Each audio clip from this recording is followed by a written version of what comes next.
কে হই আমি আপনার? আদিবার মুখে প্রশ্নটা শুনে খানিক স্থির নয়নে তাকিয়ে রইল আদি। এর উত্তর হয়তো মুখে দেওয়া যায় না, তাই তো সে বলতে পারছে না। আসলে এই সম্পর্কের কী নাম দেওয়া যায় আদির জানা নেই। প্রেমিকা শব্দটা বড্ড গোলমেলে। এই সম্পর্কে কোনো ভিত্তি নেই, যে কোনো সময় বিচ্ছেদ ঘটতে পারে, তাই এর নাম বাদ। তবে কি বউ?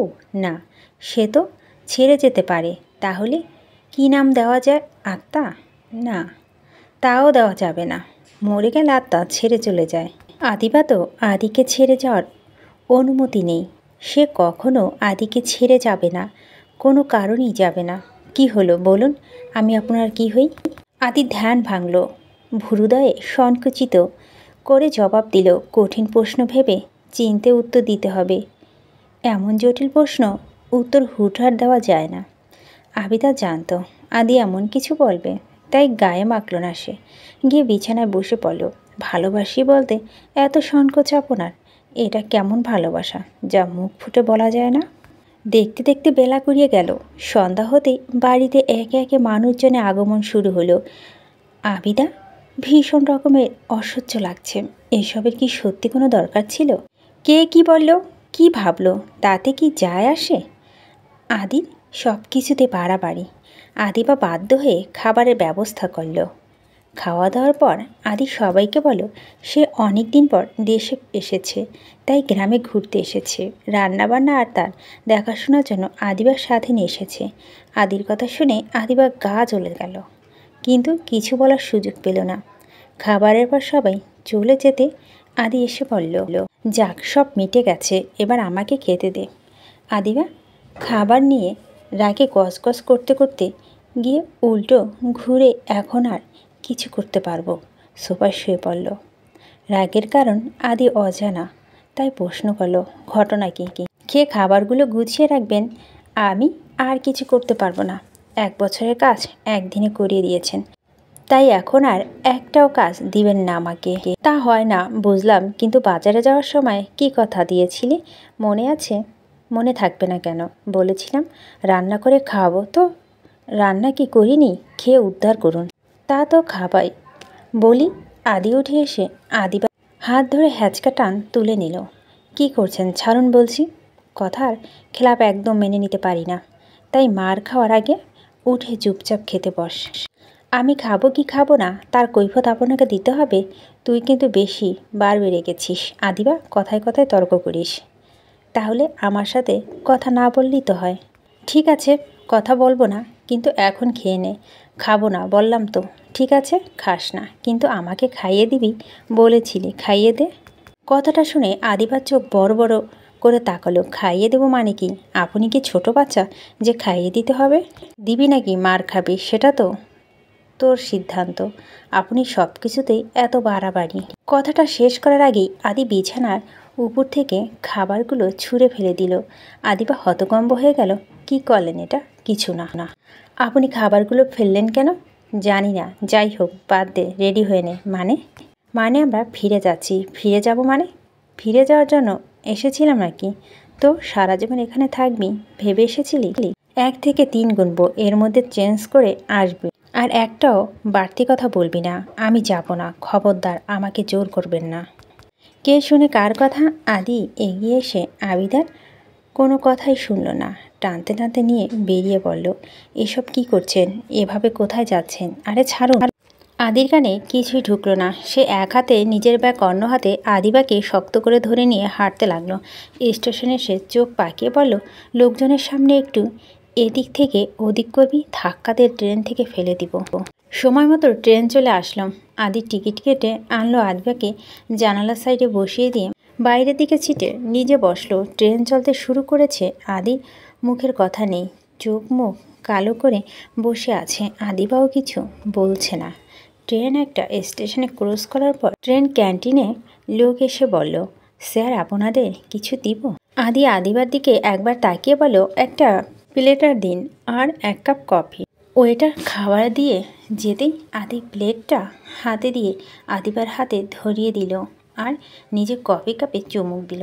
আদিবা এখনও আদির দিকে তাকিয়ে আছে। আদি বিষয়টা লক্ষ্য করে বলল, খেতে ইচ্ছে না করলে জানালা খোলা আছে, ফেলে দিতে পারিস, আর ওদিকে দরজা আছে, লাফাতে চাইলে লাফাতে পারিস। আদিবা বুঝতে পারলো আদি মেজাজ বেশি খারাপ হয়ে আছে। যদিও আদিবা রেগেছিল, কিন্তু আদি এত শখ করে বাজার এনে কিছুই খেতে পারলো না। ব্যাপারটা তার খারাপ লাগছে, তার জন্য আদি সারা রাত না খেয়ে থাকবে এটা হতে পারে না। সে প্লেট থেকে একটু খাবার নিয়ে আদির দিকে এগিয়ে দিল। আদি ব্যাপারটা ইগনোর করে বলল, আমার খিদে নেই, একটু খান। বললাম তো খিদে নেই, বলে আদি সিট থেকে উঠে দরজার সামনে চলে গেল। আদিবা অসহায় চোখে তাকিয়ে আছে। আদি কফির কাপে হাতে দরজা বাইরের দিকে তাকিয়ে আছে। এত জেদ কি এমন বলেছি আদিবা? এইটুকুর জন্য এত রাগ দেখাতে হবে? না, এমন মেন্টাল প্রেশার আর নেওয়া যাচ্ছে না। আদিবা তাকিয়ে থাকতে থাকতে আদি তার দিকে তাকালো। চোখে চোখ পড়তেই আদি খাবার খাওয়ার জন্য ইশারা করলো। আদিবা আদিকে আর রাগাতে চায় না, তাই খেতে শুরু করলো। আদিবা খাওয়া শেষ হলে আদি এসে নিজের সিটে বসলো। আর কিছু খাবি? আদিবা মাথা নাড়ালো। তাহলে এখন ঘুমা ভাইয়া। আমাকে? আদিবা আমতা আমতা করছে দেখে আদি চোখ মেলে তাকালো। কি সমস্যা, ভয় পাচ্ছিস কেন? যা বলার সোজা সাপটা বল। ভাইয়া আমাকে কিছু টাকা দিবে? আদি কিছুটা অবাক হলেও কোনো আপত্তি করল না। কত টাকা? 5,000 মতো। আদিবা হঠাৎ টাকা দিয়ে কি করবে? আদি বুঝতে পারল না, কিন্তু প্রশ্ন করলেও হয়তো আদিবা টাকাটা নিয়ে সংকোচন বোধ করবে, তাই প্রশ্ন না করে ওয়ালেটটা আদিবার হাতে দিয়ে দিল আদি। আদিবা ওয়ালেট খুলে দেখল বেশ ভালোই টাকা আছে। সে ভয় ভয় চোখে আদির দিকে তাকালো। আদি আদিবাকে অভয় দিয়ে বলল, কিছু বলবি? আর একটু বেশি টাকা নিলে কি আপনি রাগ করবেন? আদিবার মুখের দিকে তাকালো। ভয়ে মুখটা একেবারে শুকিয়ে গেছে। কথা বলতে গিয়ে আমতা আমতা করছে দেখে আদি মায়া হলো। ঝটপট উত্তর দিল, যত খুশি নিয়ে নে, প্রশ্ন করতে হবে না। কিন্তু তুই হঠাৎ টাকা দিয়ে কী করবি? আদিবা উত্তর না দিয়ে ওয়ালেট থেকে 10,000 টাকা নিয়ে নিল। টাকা নিয়ে ওয়ালেটটা আদিকে ফেরত দিতে নিজের টাকা রাখার জন্য এদিক ওদিক কিছু খুঁজলো, কিন্তু কিছু না পেয়ে বলল, ভাইয়া আমি তো কোনো ব্যাগ আনিনি, আপনার ব্যাগে টাকাটা রাখি। আদিবার কাণ্ড অবাক হচ্ছে ঠিকই, কিন্তু কিছু বলছে না, কারণ সে ইতিমধ্যে আদিবার সাথে যথেষ্ট খারাপ ব্যবহার করে ফেলেছে। তাছাড়া আদিবা কখনো তার কাছে কিছু চায় না, কখনো এত সাবলীনভাবে কথাও বলে না। আজ সংকোচ ছাড়াই বলছে, তাই আদিত্য বাদ প্রশ্ন করল না। আদিবাকে আশ্বস্ত করে বলো, আচ্ছা আমার কাছে দে, এখন আমার কাছে থাকুক, বাসায় গিয়ে যত লাগে নিয়ে নিস। না আপনার কাছে রাখতে হবে না, কাপড়ের ব্যাগে রাখি। আচ্ছা বেশ রাখ। আদি বলতেই আদিবা হাত বাড়িয়ে ব্যাগটা নিয়ে টাকাগুলো রেখে ব্যাগটা নিজের কোলের উপর রেখে দিল। কত যত্ন করে রেখেছে, যেন অনেক মূল্যবান কিছু। আদিবার এমন করা কোনো কারণ খুঁজে পেল না। সময় যেতে লাগলো। আদিবা ঘুম পাচ্ছে। সে কিছুক্ষণ জেগে থাকার চেষ্টা করে ব্যর্থ হলো। চোখ আর মানছে না, এবার ঘুমাতে হবে। আদিবা ইচ্ছে করে আদির কাঁধে মাথা রাখলো। সাথে সাথে আদি চমকে উঠল। আদিবা বুঝতে পারল আদি হয়তো এর জন্য প্রস্তুত ছিল না, তাই তাড়াতাড়ি উঠে যেতে চাইল, কিন্তু আদি তাকে টেনে এনে আবার নিজের কাঁধে শুয়ে দিল। তারপর নিচু হয়ে বসলো, যাতে আদিবার শুতে অসুবিধা না হয়। আনুমানিক ভোর 5টার দিকে ট্রেন এসে স্টেশনে থামলো। চারিদিকে এখনও আলো ছড়ায়নি। সময়টা আলো আধারে সন্ধিক্ষণ। আদিবা ঘুমাচ্ছে দেখে আদি ডাকল না। সবাই নেমে গিয়েছে, শুধু আদি আর আবিবা ছিটে বসে আছে। আদিবা আদির কাঁধে মাথা রেখে ঘুমাচ্ছে। ঘুমন্ত আদিবাকে দেখতে বড় শুভ্র লাগছে। আদিবা আদির শার্ট আঁকড়ে ধরে আছে। সে নিজেকে পুরোপুরি আদির ওপর এলিয়ে দিয়ে নিশ্চিন্তে ঘুমাচ্ছে। গোলাপি ঠোঁট দুটো একটু একটু কেঁপে উঠল। চুলগুলো উড়ে এসে বারবার আদির মুখে পড়ছে। আদি ইচ্ছে করছে আলতো করে একবার চুলগুলো ঠিক করে দিতে, কিন্তু পাচ্ছে কই। আজ হঠাৎ কেমন যেন জড়তা এসে ভিড় জমিয়েছে আদির মাঝে, যা এর আগে কখনই হয়নি। আদিবার দিকে তাকাতে বুকের বাঁ পাশে টিপ টিপ করে উঠছে, হার্টবিট বেড়ে যাচ্ছে। বৃষ্টিময় ঠান্ডা পরিবেশে কপালে ঘাম জমছে, হাত দুটো কাঁপছে, গলা শুকিয়ে উঠছে। আদি কাঁপা কাঁপা হাতে কপালে ঘাম মুছে জোরে জোরে নিঃশ্বাস নিয়ে নিজেকে শান্ত করার চেষ্টা করছে। সে নিজে বুঝতে পারছে না তার সাথে এমন হচ্ছে কেন। সে তো আরও আগেই আদিবার ইচ্ছের বিরুদ্ধে গিয়ে তার সাথে কত কিছু করে ফেলেছে, কিন্তু এমন অনুভূতি তো কখনো হয়নি। তবে কি এ কি ভালোবাসা বলে? জোর করে যা পাওয়া যায় সেটা ভালোবাসা নয়। চারিদিকে আলো ফুটে উঠলেও ঘুম ভাঙল আদিবার। আদি কাঁধে নিজেকে দেখে কেমন যেন একটু ছটকে সরে গেল। ট্রেন চলে এসেছে। আদি বেশ নরম গলায় উত্তর দিল, অনেক আগেই। চল যাওয়া যাক। আদিবা নামতে নিল। আদিত্য বলল, ব্যাগটা আমার কাছে দে। না, আমার কাছে থাকুক। সাথে জলজান্ত একটা ছেলে থাকতে মেয়ের ব্যাগ নিয়ে যাবে, ব্যাপারটা খারাপ দেখায়। বললাম তো আমি নিতে পারবো।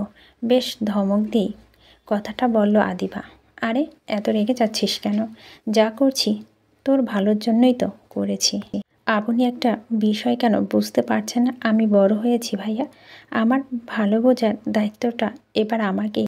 আপনি আমার জন্য যে ভালোগুলো বুঝছেন সেগুলো আমার ভালো চেয়ে খারাপই হয় বেশি। কী সব বলছিস? কিসের মধ্যে কি বলতে চাইছিস?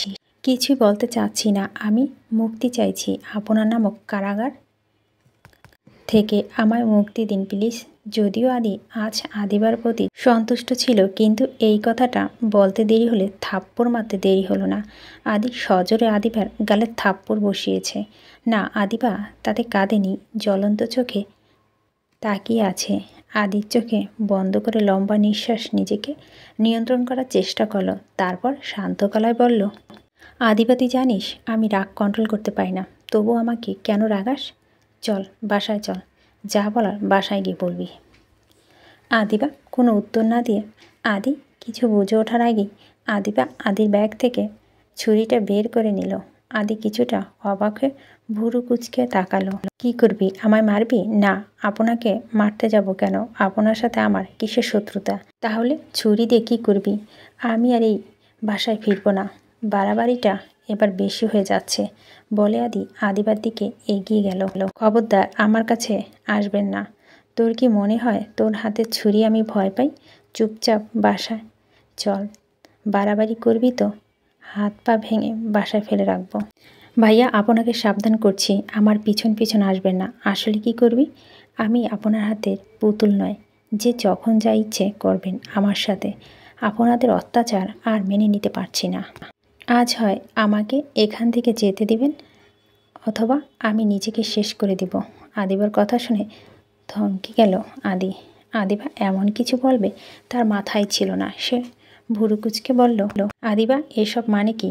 আমাকে ধমকে কোনো লাভ নেই। আমি আর কোনো কিছুই ভয় পাই না। আমাকে যেতে দিন। কোথায় যাবি? যেদিকে দু চোখ যায় চলে যাব। জীবন এত সহজ নয়। একবার বাইরে বেরিয়ে দেখ তোর সাথে কি কি ঘটে। কি আর ঘটবে? যা যা খারাপ ঘটাত তা তো এমনিতেই ঘটে গিয়েছে। আমার সাথে আর কি ঘটবে? বেরিয়ে গেলে অন্তত কথায় কেউ থাপ্পড় মারবে না, 19 থেকে 20 হলে বাথরুমে আটকে রাখবে না। এর চেয়ে ভয়ানক কিছু ঘটবে। কি ঘটবে? কেউ আমার সম্মানে হাত দেবে। আপনার কি মনে হয় আমার সম্মান আছে? আপনি আমার সম্মান হাত দেননি জোর করে। আদিবা চুপ করবি তুই? কেন চুপ করব? মিথ্যা বলছি কিছু? আপনি আমার সাথে খারাপ কিছু করেননি? এমন কোনো জায়গা বাকি রেখেছেন যেখানে হাত দেননি?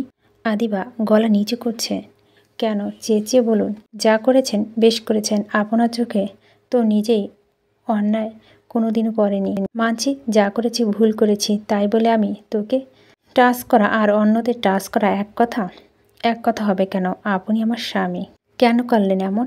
আমার ইচ্ছের বিরুদ্ধে এগুলো করা আমার কেমন লেগেছিল আপনি জানেন? শরীরে দাগ না হয় জামায় ঢেকে ফেলেছি, কিন্তু আপনি আমার সাথে এগুলো করার পর আমার মনে যে দাগ লেগেছে সেগুলো ঢাকব কি করে? আপনি আর কখনো আমাকে সম্মান করতে পারবেন না। আমি এতটাই খারাপ কিছু করিনি। তুই যেভাবে বলছিস, তাছাড়া তুই চাইলে আমি তোকে আজকে বিয়ে করব। যা হয়েছে ভুলে যা। আমি যা করেছিলাম রাগের মাথায় করেছিলাম। রাগ? হ্যাঁ, আপনাদের সবারই রাগ করা মানায়, শুধু আদিবার রাগ থাকতে পারে না। আর কি বলবেন, বিয়ে? আপনার কি মনে হয় জোর করে সব পাওয়া যায়? জোর করে আর যাই হোক, ভালোবাসা পাওয়া যায় না। আপনি আমার জীবনটা নষ্ট করে দিয়েছেন। হ্যাঁ, আমি আপনাকে ভালোবাসতাম, কিন্তু এখন আর ভালোবাসি না, কোনোদিনও আর বাসবো না। যে ভালোবাসার কোনো সম্মান নেই, স্বাধীনতা নেই, সেই ভালোবাসা আমি চাই না। আদিবার চোখের দিকে তাকালো, চোখ থেকে যেন আগুন ঝরছে। আদি একটু স্থির হয়ে বলল, বাসতে হবে না, বিয়েও করতে হবে না, কিছু করতে হবে না, শুধু বাসায় চল। আদিবার রাস্তায় এমন করলে লোকে খারাপ ভাববে। আপনার কি মনে হয় আমি আপনাকে চিনি না? ভুলভাল বুঝ দিয়ে বাসায় নিয়ে গিয়ে মারবেন। আমি আর কত সহ্য করব বলতে পারেন? না, আমি আপনাদের আর কোনো সুযোগ দিব না। আপনারা আমার উপর অত্যাচার করার আগে আমি নিজেই নিজেকে শেষ করে দেব বলে আদিবা ছুরিটা নিজের গায়ে চালাতে চাইল। আদি ঝড়ের গতিতে এসে ধরে ফেলল। আদিবা নিজেকে আঘাত করতে চাইছে আর আদি তাকে বাধা দিতে চাইছে। তাদের মধ্যে হাতাহাতি লেগে গিয়েছে। হাতাহাতি এক পর্যায়ে আদিবা হাতের ছুরিটা লেগে গেল, হাত থেকে রক্ত পড়তে শুরু করলো। সাথে সাথে আদি সজোরে আদিবার গালে আবারও থাপ্পড় বসালো। আদিবা ছিটকে নিচে পড়ল। দেখলেন, এত কিছুর পরও আপনি নিজের রাগ সামলাতে পারলেন না। আপনি বলুন, আপনার সাথে সারা জীবন থাকা সম্ভব? আদি নিচে পড়ে থাকা ছুরিটা তুলে নিল। পকেট থেকে রুমালটা আদিবার উপর ছুঁড়ে ফেলে দিয়ে দূর কণ্ঠে বলল, অনেক হয়েছে আদিবা, হাতটা বেঁধে এবার বাসায় চল প্লিজ। ভাইয়া, আপনি বাড়াবাড়ি করলে আমি আইনের আশ্রয় নিতে বাধ্য হব। কথাটা শুনে আদি অবাক চোখে তাকালো। কি বললি তুই? যা বলছি ঠিকই বলছি। আমি বড় হয়েছি, নিজের মতো করে বাঁচার অধিকার আমার আছে। আদিবা, তুই কি বলছিস বুঝতে পারছিস? আদিবা উত্তর দিল না। আদিবা হাত বাঁধতে বাঁধতে কাঁদছে। আদিবার দিকে তাকিয়ে হঠাৎ করে আদি শান্ত গলায় বলল, যা, তোকে আজ মুক্ত করে দিলাম আদিবা, যেখানে ইচ্ছে চলে যা। আমি আর তোর উপর জোর করব না। আজ থেকে তুই আমায় চিনিস না, আমিও তোকে চিনি না। আদি আর কোনো কথা বলল না, এমনকি আদিবার দিকে ফিরেও তাকালো না। হন হন করে হেঁটে চলছে। আদিবা উঠে আদির রুমাল নিয়ে হাত বেঁধে নিল, তারপর হাঁটতে শুরু করলো। যত কষ্টই হোক, এই লড়াইয়ে তাকে জিম্মতরি হবে। নিজের ওপর হওয়া সকল অন্যায়কে জবাব দিতে হবে। আদি সব বাকি সবাইকে বোঝাতে হবে তারা আদিবার সাথে যা যা করেছে অন্যায় করেছে। তার বিশ্বাসে যখন থাকবে না, তখন সবাই তাদের ভুল বুঝতে পারবে। এদিকে আদি হাঁটছে আর ভাবছে, তোর উপর যে মায়াটুকু অবশিষ্ট ছিল সেটাও আজ তুলে দিলি আদিবা। কিন্তু কেন? তুই কি আমার রাগের পিছনে ভালোবাসাটা কোনোদিনই বুঝিসনি? তুই সত্যি আমায় ভালোবাসিস না? নাই বা বাসলি, তাই বলে বাসা ছেড়ে চলে যাবি? এই 10,000 টাকা তোর কতদিন চলবে? ভালোই হয়েছে বেরিয়েছিস। আজ থেকে তুই বুঝবি বাইরের জগৎটা কতটা খারাপ। পরিবার যতই খারাপ হোক, বাইরে নিষ্ঠুর দুনিয়া থেকে কতটা ভালো। তোকে আমি আর বাধা দিব না। আজ আমি যা হারালাম, হয়তো এই শূন্যতা কোনোদিনও পূর্ণ হবে না, কিন্তু তুই আজ যা হারালি তা আর কোনোদিনও ফিরে পাবি না। কথা দিলাম আমি নিজেকে বদলাবো, আদিবা নামক মায়া থেকে নিজেকে বের করে আনবো। যতই কষ্ট হোক আমি তোকে ভুলবো আদিবা। তোকে নিজের সাথে জড়িয়ে আর কষ্ট দিব না। তোকে আজ থেকে ভুলে যাব। ভাবতে ভাবতে মন খারাপ করে বাসা ফিরল আদি। আদিকে দেখে সবাই এগিয়ে আসলো। সবার ধারণা ছিল আদি আদিবাকে নিয়ে ফিরবে, কিন্তু আদিবা নেই দেখে আদিবার মা এগিয়ে বললেন, আদিবা কোথায়? আদি প্রশ্নটা শোনার সাথে সাথে আদি চেঁচিয়ে উঠলেন, তোমার মেয়ে কোথায়? তার জবাব আমি কি করে দিব? তুই এত রেগে যাচ্ছিস কেন? কেমন মেয়ে জন্ম দিয়েছ জানো না? তাহলে আমাকে জিজ্ঞেস করছো কেন? আচ্ছা, আমি যাওয়ার সময় কি একেবারে বলেছিলাম আমি আদিবার জন্য চলে যাচ্ছি? তাহলে কেন ওর সাথে এত খারাপ ব্যবহার করলেন? এতটা খারাপ ব্যবহার যে ও আর এই বাসায় ফিরতে চায় না। আদির কথায় সবাই মাথা নিচু করে নিল। যাই হোক, আমি আদিবাকে ফেরানোর অনেক চেষ্টা করেছিলাম, কিন্তু সে ফিরবে না। ফিরবে না তো কোথায় যাবে? গ্রামে? না, আমাদের পরিবারে সমস্ত দরজা আজ থেকে আদিবার জন্য বন্ধ। ও আর কোনো দিনই বাড়িতে ফিরবে না, এটা আমার শেষ কথা। তুই এসব কি বলছিস বাবা? যার যার আমার মতামত পছন্দ হবে না তারা বাসা থেকে বেরিয়ে যেতে পারো। আর একটা কথা, এতদিন তো আমার বিয়ে করে মাথা খারাপ করে দিচ্ছিলে। আজ আমি নিজেই বিয়ে করতে চাই, তবে বাইরে কোনো মেয়ে নয়। আমি সাদিয়াকে বিয়ে করতে চাই। যদি রাজি থাকো বিয়ের আয়োজন করো, অথবা এই বাসার দরজা তোমাদের জন্য বন্ধ হয়ে যাবে। আদি রেগে আছে বুঝতে পেরে আদির মা এগিয়ে আসলেন। মাথা ঠান্ডা কর বাবা, তুই কি বলছিস হয়তো নিজেও জানিস না। কেন জানবো না? সাদিয়া কি বিয়ে করার যোগ্যতা আমার নেই? আমি তো বলিনি। কিন্তু তুই আবিদাকে পছন্দ করিস, রাগের মাথায় এত বড় সিদ্ধান্ত নিস না। আমার কথা কখনো নড়চড় হয় না মা। আর পছন্দ তো সাধারণ বিষয়। এই সমাজ বড় বোনের বরের সাথে ছোট বোনের বিয়ে হয়। কাকিয়া, এই যে এত বছর আমাদের বাসায় থাকলে এবার তার প্রতিদান দাও। সাদিয়াকে আমাকে দাও প্লিজ। কথা দিচ্ছি কোনো দিন এতটুকু অসম্মান করব না। ওকে আমি সুখে রাখবো। আমি জোর করছি না। আমার কথাটা একটু ভেবে দেখো প্লিজ। তোমার বড় মেয়ে আমাকে ছুঁড়ে ফেলে দিয়েছে, তাই আমি সাদিয়ার মাঝে আবিদাকে খুঁজে নিতে চাই। আমি বাঁচতে চাই। কাকিয়া, আমায় ফিরিয়ে দিও না। বলতে বলতে আদির চোখে পানি ছেড়ে দিল। সবাই হতবাক হয়ে তাকিয়ে রইল। এই প্রথম আদিকে কেউ কাঁদতে দেখল। আদির চোখ মুছতে মুছতে নিজের ঘরের দিকে গেল। আদি নিজেকে শান্ত করার সর্বোচ্চ চেষ্টা করছে। না, এমন তো হওয়ার ছিল না। আদিবাকে ছেড়ে থাকার কথা তো ছিল না। আবিদাকে ছাড়া বাড়িটা বড্ড ফাঁকা ফাঁকা লাগছে। আদিবাকে ছাড়া মিনিটে মিনিটে কাকে ডাকবে সে? যার মায়াবী মুখটা দেখার জন্য কারণে অকারণে ডেকে আনতো তাকে ছাড়া চারদিকটা যে অন্ধকার লাগছে। আদিবা কি সত্যি আর ফিরবে না? সে কেন আদির মনে লুকানো ভালোবাসা বুঝল না। আদির দম বন্ধ হয়ে আসছে। সে আদিবার প্রত্যাখ্যান মেনে নিতে পারছে না।